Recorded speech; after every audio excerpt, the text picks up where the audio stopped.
Jadi kalau orang-orang yang berada di jalur kebenaran itu diam, tidak ada tindakan, tidak ada upaya untuk mengatakan yang benar ini benar, yang salah ini salah, maka apa yang akan terjadi? Orang-orang yang berada di jalur kebatilan ini, mereka merasa merekalah yang benar, seperti itu. Karena yang tahu perkara yang benar diam saja.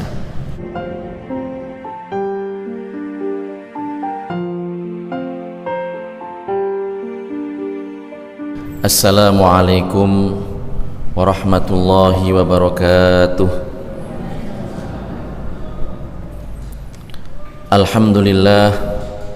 Alhamdulillahilladzi bini'amihi tatimmus shalihat. Wassalatu wassalamu ala sayyidina Muhammadin sayyidis sadat wa ala alihi wa ashabihi al-anjumiz zahirat. Rabbi shrahli sadri wa yassirli amri wahlul 'uqdatam min lisani yafqahu qawli. Para jamaah yang dirahmati oleh Allah Subhanahu wa taala, segenap pengurus kajian Ahad pagi yang mudah-mudahan mendapatkan perlindungan dari Allah Subhanahu wa taala.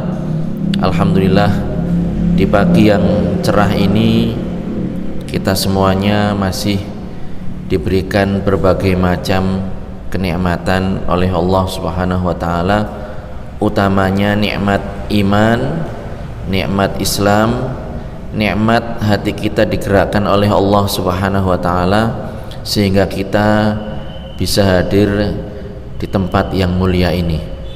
Mari kita menghadirkan niat dalam hati kita mencari ridha Allah Subhanahu wa taala dengan i'tikaf di masjid yang penuh berkah ini dan juga mendengarkan kajian ilmu agama sesuai dengan materi yang diamanatkan kepada saya adalah menjadi generasi terbaik. Walaupun ya saya punya catatan, punya komen terkait materi yang disampaikan. Insya Allah nanti akan jelas ketika kita sudah mendengarkan materi kita ini. Para jamaah yang dirahmati oleh Allah Subhanahu wa taala. Jadi sesuai dengan tema menjadi generasi terbaik.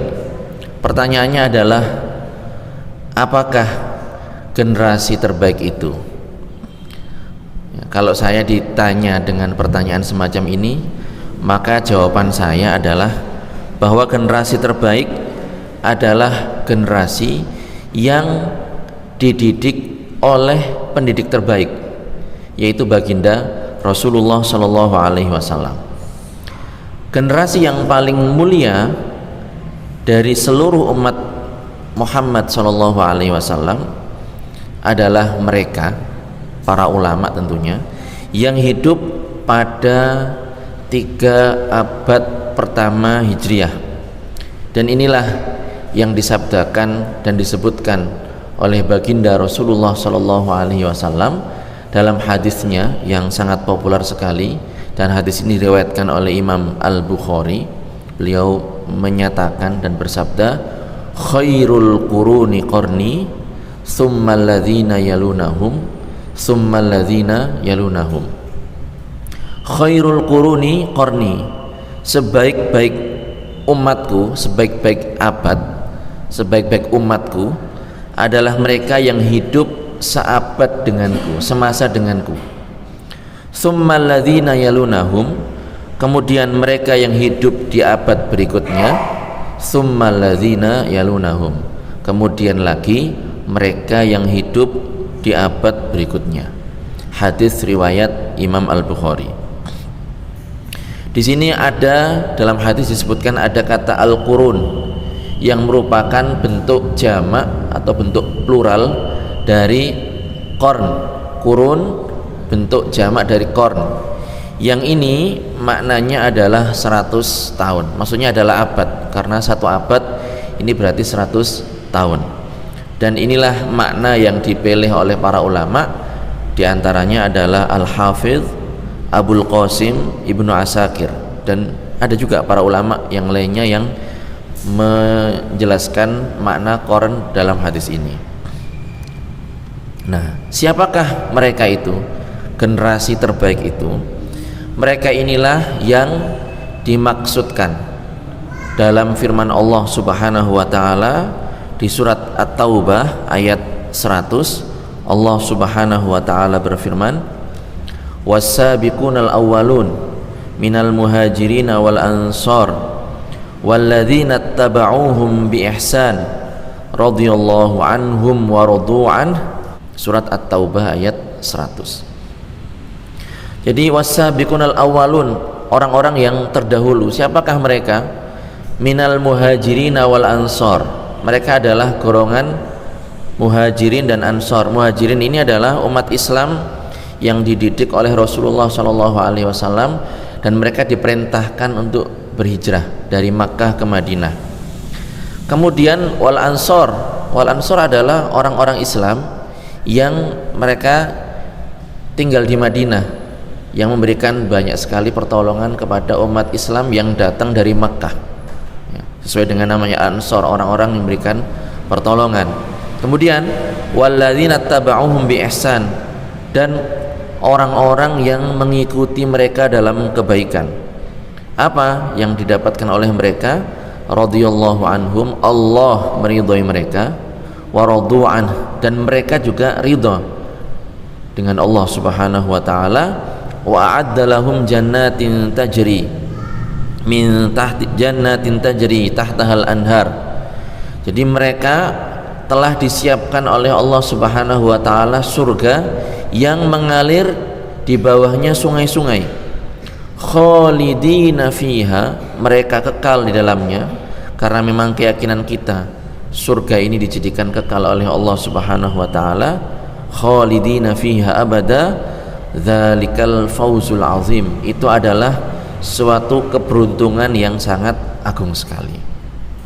Jadi itulah yang dimaksud dengan generasi terbaik dari umat ini, generasi sahabat, generasi tabi'in, dan generasi atba' tabi'in. Sahabat sendiri secara definitif pengertiannya adalah orang-orang yang hidup di masa Rasulullah SAW, ya, hidup di masa beliau, kemudian bertemu dan bertatap muka dengan baginda Rasulullah SAW, beriman kepada beliau dan mati dalam kondisi seperti itu, mati dalam kondisi beriman. Itu yang dimaksud dengan sahabat. Jadi sahabat ini para jamaah bukan hanya 4 saja, Abu Bakar, sahabat Sayyiduna Abu Bakar, kemudian Sayyiduna Umar bin Khattab, Sayyiduna Utsman bin Affan, Sayyiduna Ali bin Abi Thalib. Bukan hanya mereka, banyak. Setiap orang yang hidup di masa Rasulullah kemudian berjumpa dengan Rasulullah dan beriman kepada beliau dan mati dalam kondisi beriman, semuanya ini adalah sahabat. Semuanya ini adalah sahabat. Cuman ya itu, mereka ada level-levelnya.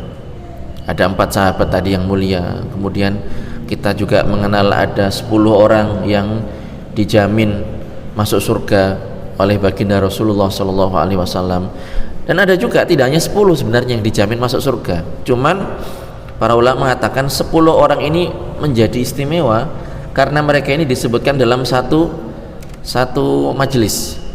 Rasulullah mengatakan Abu Bakar fil jannah, Umar fil jannah, Utsman fil jannah, sampai disebutkan 10 orang. Jadi mereka ini adalah sahabat, orang-orang yang berjumpa dengan Rasulullah, hidup di masa beliau, berjumpa dengan beliau, beriman dengan beliau, dan mati dalam kondisi seperti itu. Jadi orang yang hidup sezaman dengan Rasulullah, jika tidak berjumpa dengan Rasulullah walaupun beriman dan mati dalam kondisi demikian, maka tidak termasuk deretan sahabat.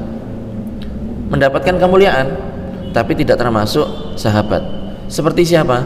Ada itu, kita mungkin tahu ya, tokoh dari kalangan tabi'in, digolongkan di kalangan tabi'in, yang bernama Uwais al-Qarani. Uwais al-Qarani ini para jamaah tidak pernah berjumpa dengan Rasulullah SAW, namun beriman kepada baginda Rasulullah dan mati dalam kondisi seperti itu. Bahkan Uwais Al-Qarani ini merupakan khairut tabi'in. Jadi umat Islam dari kalangan tabi'in yang paling baik itu Uwais Al-Qarani.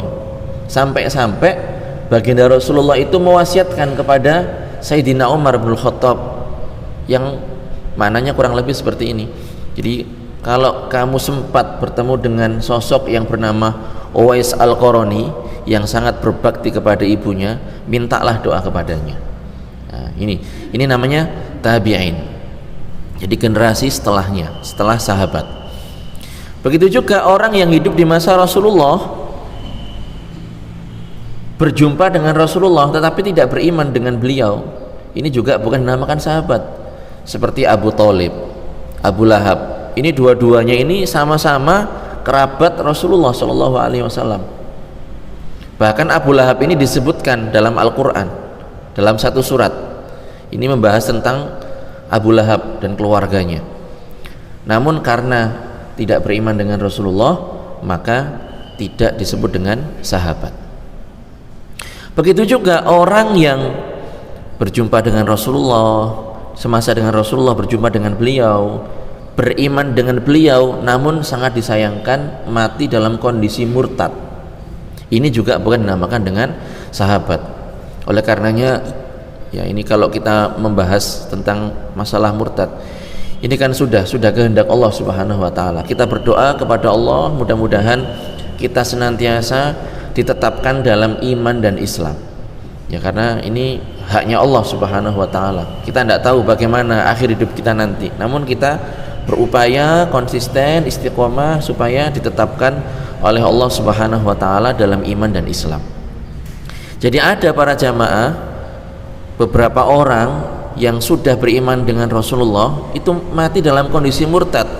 Bahkan sebagian dari mereka ini termasuk orang-orang yang menuliskan wahyu dari Rasulullah Shallallahu Alaihi Wasallam.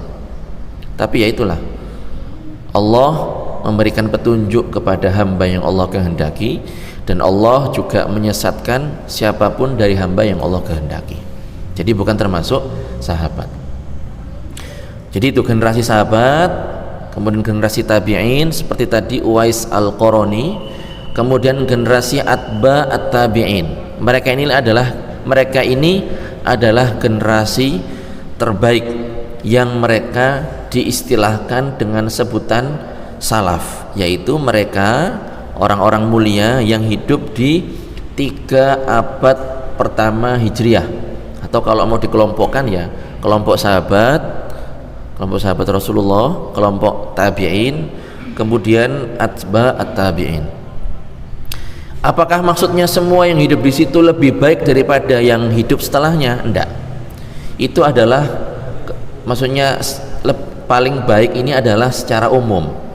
Namun kita memperhatikan juga ada juga individu-individu yang mereka ini hidup setelah masa 3 abad Hijriah pertama, tetapi lebih baik dari sebagian orang yang hidup di masa salaf.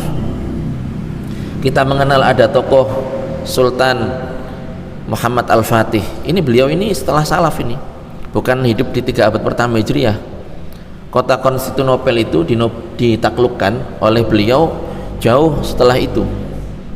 Namun demikian beliau lebih baik daripada sebagian orang yang hidup di masa salaf. Jadi maksudnya adalah secara global, bukan secara umum, bukan secara global, secara umum, bukan secara personal, seperti itu. Nah, pengertian salaf sendiri itu apa, para jamaah? Ya. Jadi pengertian salaf sendiri itu tadi orang-orang yang hidup di 3 abad pertama Hijriah. Makanya ada imbuhannya biasanya itu salaf soleh. Jadi orang-orang kalangan generasi terbaik, mereka ini adalah orang yang hidup, para ulama yang hidup di 3 abad pertama Hijriah. Dan para pengikutnya, orang-orang yang mengikuti mereka dari segi syariat, dari segi akidah, jika menisbatkan diri kepada mereka, mereka inilah yang disebut dengan salafiyah.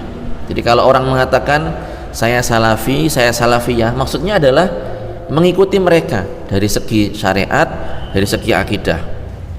Jadi orang-orang kalau mengikuti jejak mereka dalam urusan agama, dalam urusan akidah, dalam urusan syariat, maka penisbatannya dalam bahasa Arab itu ada namanya penisbatan, disebut dengan salafiyah, seperti itu. Kayak misalnya Imam An-Nawawi, mungkin semua tahu ya Imam An-Nawawi. Imam An-Nawawi ini bukan namanya An-Nawawi, bukan. An-Nawawi ini nisbah kepada tempat yang beliau pernah hidup di situ. Kalau nama beliau adalah Yahya bin Syaraf An-Nawawi, lah ini namanya nisbah. Lah, jadi nisbah ini bisa kepada tempat, bisa kepada kelompok, bisa kepada profesi dan seterusnya, bisa kepada skill, keahlian. Misalnya dalam bahasa orang yang pakar bahasa ini dinisbatkan kepada bahasa. Bahasa itu dalam bahasa Arab disebut dengan lughah. Maka orang yang pakar bahasa namanya lughawi. Seperti itu. Nahwu misalnya sub bidang dalam ilmu agama kita, ya lu bahasa ya, nahwu. Orang yang pakar nahwu disebut dengan nahwi. Nah, ini namanya nisbah. Seperti itulah. Orang yang mengikuti jejak mereka, orang-orang salaf dalam urusan agama, dalam akidah, dalam syariat, mereka inilah yang disebut dengan salafi. Atau kalau banyak berarti salafiyah. Jadi itu pengertian yang benar terkait makna dari salaf atau salafi. Nah, kemudian cirinya apa mereka ini? Istimewanya apa? Saya sebutkan di sini secara umum keistimewaan umat Nabi Muhammad SAW dibandingkan dengan umat-umat sebelumnya. Jadi umat ini kan banyak, hunaka umam. Jadi ada banyak umat. Ada umatnya Nabi Musa, ada umatnya Nabi Isa, ada umatnya Nabi Muhammad SAW. Ya, cirinya apa yang membedakan umatnya Nabi Muhammad dengan umat sebelumnya itu apa? Ini disebutkan oleh Allah Subhanahu wa taala dalam Al-Qur'an di surat Ali Imran ayat 110. Allah Subhanahu wa taala berfirman, kuntum khaira ummatin ukhrijat linnas ta'muruna bil ma'ruf wa tanhauna 'anil munkar wa tu'minuna billah. Jadi kita umatnya Nabi Muhammad SAW ini berdasarkan nas dari Al-Quran kita mendapatkan label umat terbaik. Kenapa?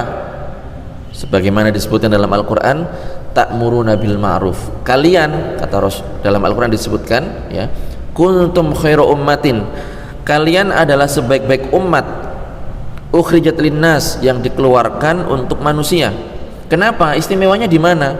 Ta'muruna bil ma'ruf, karena kalian menyeru kepada kebaikan, mengajak kepada kebaikan.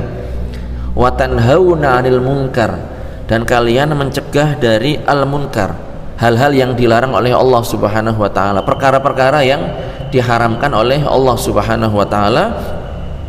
Wa tu'minuna billah, dan kalian beriman kepada Allah Subhanahu wa taala. Jadi keistimewaan ini atau predikat ini akan senantiasa melekat kepada kita, ya, selama kita melakukan yang namanya amar ma'ruf nahi munkar, disertai keimanan kepada Allah Subhanahu wa taala. Dan umat-umat terdahulu itu dilaknat, enggak semuanya, tetapi sebagian mereka itu dilaknat oleh Allah Subhanahu wa taala melalui lisan-lisan para nabinya. Dan ini disebutkan dalam Al-Qur'an.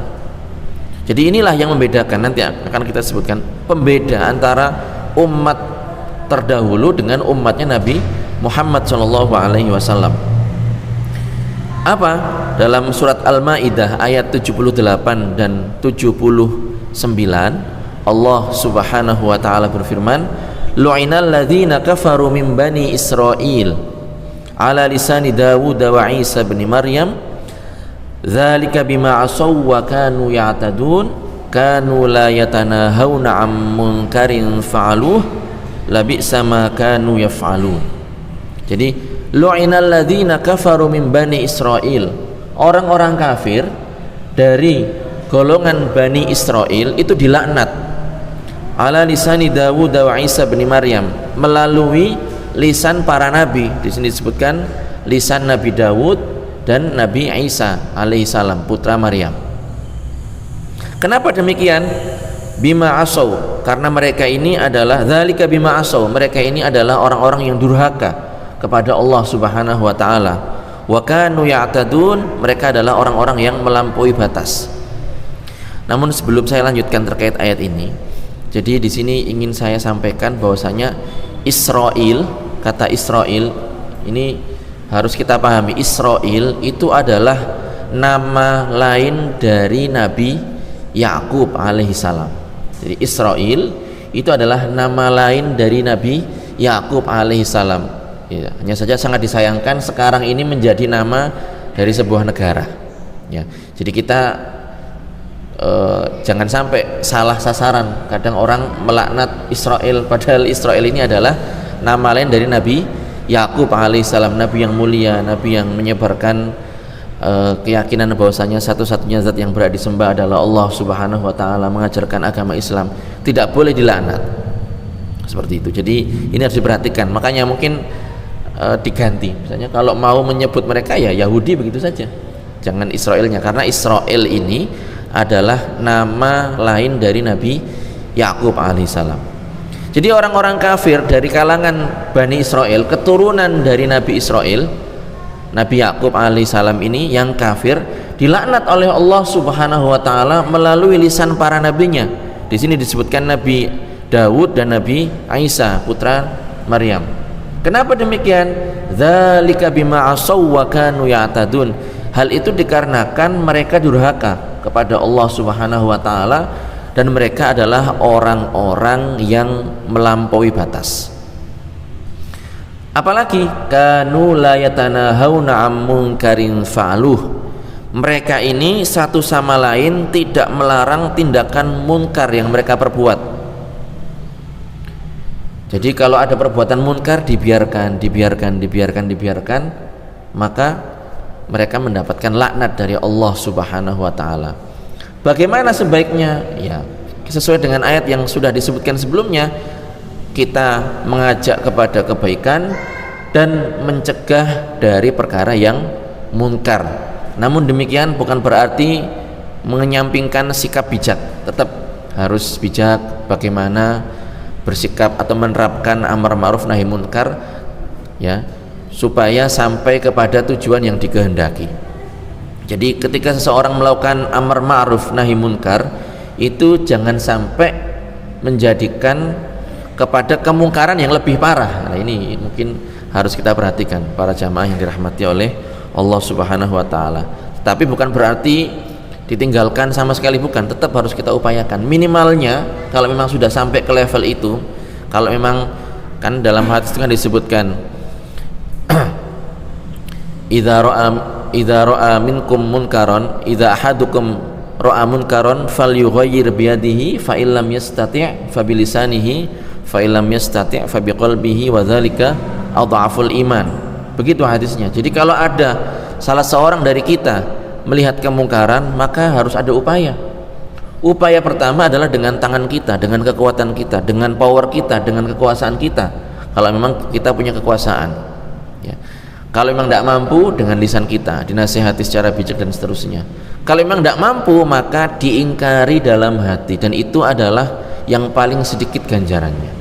Jadi bukan langsung diam begitu saja.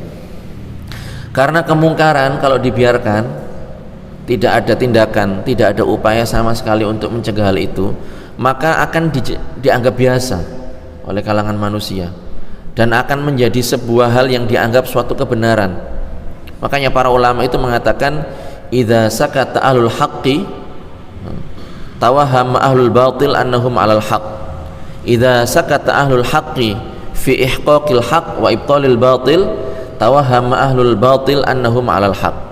Jadi kalau orang-orang yang berada di jalur kebenaran itu diam, tidak ada tindakan, tidak ada upaya untuk mengatakan yang benar ini benar, yang salah ini salah, maka apa yang akan terjadi? Orang-orang yang berada di jalur kebatilan ini, mereka merasa merekalah yang benar, seperti itu. Karena yang tahu perkara yang benar diam saja, seperti itu. Jadi umat-umat terdahulu para jamaah dilaknat oleh Allah Subhanahu wa taala melalui lisan para nabinya dikarenakan mereka durhaka, melampaui batas dan tidak melakukan nahi munkar di antara mereka. Makanya dicela oleh Allah Subhanahu wa taala sebagaimana disebutkan di akhir ayat, labi sama kanu yaf'alun, sungguh buruk apa yang sudah mereka kerjakan tersebut. Jadi kelompok atau salaf soleh ini adalah orang-orang yang hidup di 3 abad pertama Hijriah, dan orang-orang yang mengikuti mereka, mengikuti jejak langkah mereka dalam kebaikan, dalam akidah dan dalam syariat, ini disebut dengan salafiyah.